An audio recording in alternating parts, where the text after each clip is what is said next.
कोई के नमाज पढ़े के बाद, गीत गौनाई करे के बाद, भजन कीर्तन करे के बाद सब लोग करो। लेकिन हरियाणा में जौन भई तो कहीं ना कहीं उकसावे वाला रहा। और भारतीय जनता पार्टी के मुख्यमंत्री मनोहर लाल खट्टर के जौन बयान रहा, वो बयान कहीं ना कहीं ये बात की तरफ इशारा करता कि उत्तर प्रदेश चुनाव से पहले खाली फिर ये तरीका के बात उठाना और बिहार से भी उठना इशारा कर रहा बा कि नीतीश कुमार जी खातिर संकट के घड़ी आ रहा बा। भारतीय जनता पार्टी के साथ चले में देश के सबसे बड़ा राज्य बा, कई हाली मांग उठल कि यह राज्य के अलग अलग हिस्सा में बांट करके छोटा छोटा राज्य कर दिया। लेकिन भारतीय जनता पार्टी के कान पर जू नहीं खेलेगा। एक पीछे के कारण हुआ समझे थे कि कहीं ना कहीं वो घड़ी लालू प्रसाद के कमजोर करे के रहे। और भारतीय जनता पार्टी भी यह बात के मांग कर चुकल बड़ुए कि उत्तर प्रदेश के अलग करे के चाहिए, क्योंकि बहुत बड़ा राज्य बा, इसे विकास के मानक तय करे में, विकास में बाधा पहुंच रहा बा। लेकिन दूसरा तब हुए भारतीय जनता पार्टी उत्तर प्रदेश से कह रहा बा कि बहुत विकसित राज्य हो गई बा, यानी बिहार के पिछड़ापन कहल जा रहा बा। और दूसरा तरफ इंडिया टुडे के सर्वे में नीतीश कुमार के इंप्रूवमेंट राज्य के प्रथम स्थान प्राप्त करे खातिर उनका के सम्मान दिया जा रहा बा। ये दोनों बात एक साथ पीछे चल रहा बा। यहाँ तक ले कि नीतीश कुमार के कार्यशैली के 15 साल के कार्य पर भी उंगली उठे लागल बा। वह नीतीश कुमार राजनीति आयोग के रिपोर्ट पर, और जब केंद्र सरकार ये स्पष्ट कर देता कि एक तरफ बिहार पिछड़ा हुआ बा और दूसरा तरफ विशेष राज्य के दर्जा मंगला पर नहीं के दे, तो निश्चित रूप से नीतीश कुमार के मुखर होकर के आगे आवे के पड़ी और ई टकराव की स्थिति सामने नजर आवे। और खास करके जो वर्तमान परिस्थिति में देश के स्थिति बा, ओकरा में नीतीश कुमार जी बार बार भारतीय जनता पार्टी द्वारा प्रताड़ित हो रहा बा। हम प्रताड़ित शब्द ऐसे यूज करतनी, प्रयोग करतनी कि जौना से साफ रुआ नजर आवे। जातीय जनगणना के बाद जब नीतीश कुमार करते रहे, पूरा विपक्ष के साथे लेकर के जाता रहा, तो प्रधानमंत्री नरेंद्र मोदी के पास ओकरा कुछ ही दिन के बाद चुपके से कोर्ट में हलफनामा दे दिया था कि कोर्ट ए पर दखल अंदाजी मत करो।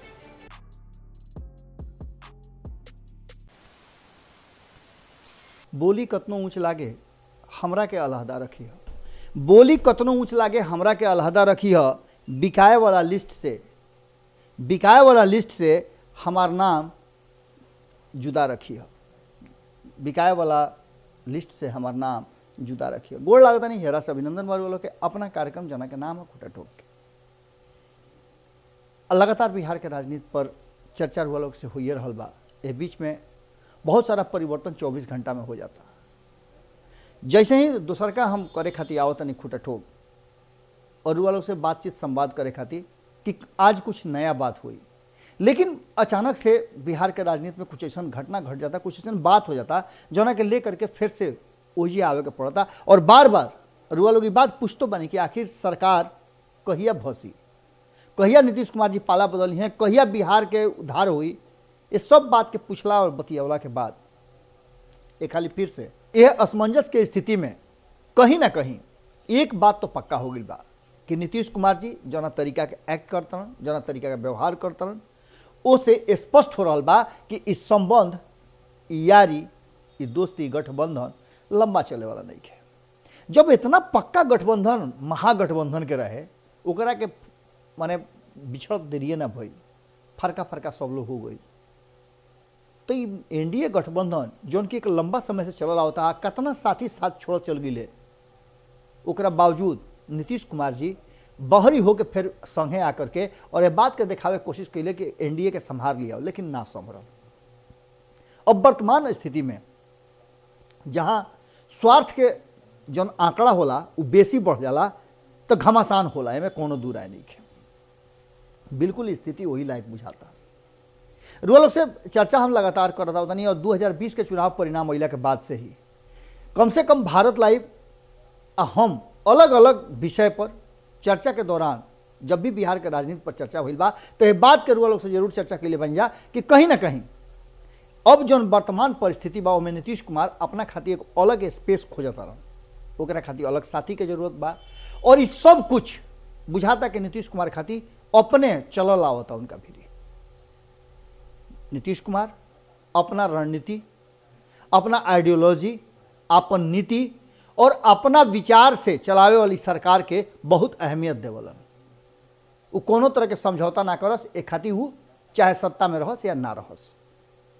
एक उदाहरण अब देवे के जरूरत नहीं है, लेकिन वर्तमान परिस्थिति में जौना तरीका से बार बार भारतीय जनता पार्टी 2020 के परिणाम मिला के बाद अपना के ड्राइविंग सीट पर रखे के कोशिश करता, ओकरा से एक बात पक्का हो गई बा कि नीतीश कुमार जी भीतरे भीतर अपन प्लान बना रहा बा और वो समय के इंतजार करता।